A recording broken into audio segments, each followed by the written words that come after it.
प्रदेश के लोक निर्माण मंत्री राकेश सिंह ने आज गौरीघाट में रिवर्सन डेवलपमेंट के संबंध में एमपीआरडीसी की कंसल्टेंट टीम के साथ निरीक्षण किया। इस दौरान उन्होंने कहा कि मां नर्मदा के तट गौरीघाट को अयोध्या की सरयू नदी की तर्ज पर विकसित किया जाएगा। आगामी 2-3 महीने में डीपीआर तैयार होने और योजना बनने के बाद काम की प्रक्रिया प्रारंभ होगी। गौरीघाट मां नर्मदा की पवित्रता के साथ धार्मिक और पर्यटन की दृष्टि से अनुपम होगा। इस संबंध में उन्होंने संबंधित अधिकारियों से चर्चा कर आवश्यक निर्देश भी दिए।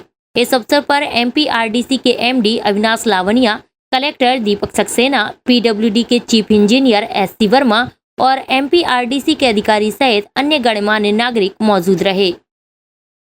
जैसा कि मैंने कहा था कि मां नर्मदा का ये पावन तट,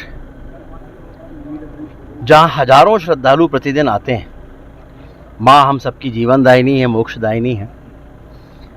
ये गौरीघाट और ये पूरे तट सरयू की तर्ज पर विकसित हों, और मुझे बहुत खुशी है कि मध्य प्रदेश के हमारे मुख्यमंत्री डॉक्टर मोहन यादव जी ने इसकी घोषणा भी की, और अब समय आ गया है कि वो घोषणा साकार हो।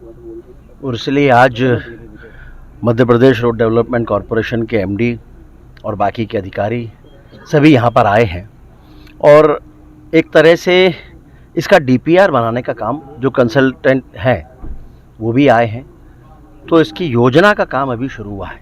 अगले 2 से 3 महीने में एक बार इसका डीपीआर तैयार होगा, योजना बनेगी, और उसके बाद फिर काम की प्रक्रिया प्रारंभ होगी। कुल मिलाकर यहाँ जो माँ की पवित्रता है, जो मर्यादा है, जो दिव्यता है, उसको ध्यान में रखते हुए सरयू की तर्ज पर घाट भी बने, सुंदर रिवर फ्रंट भी बने, लेकिन माँ की पवित्रता कहीं से भी भंग ना हो और नष्ट ना हो, ये उसके पीछे की सोच और प्रयास है।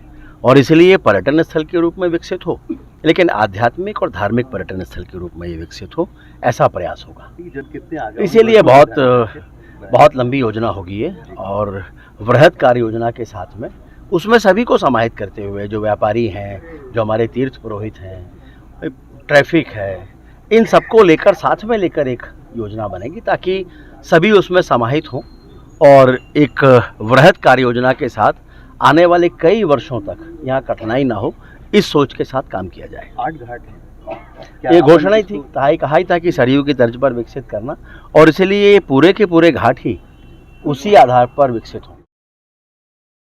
SK news live, Jabalpur.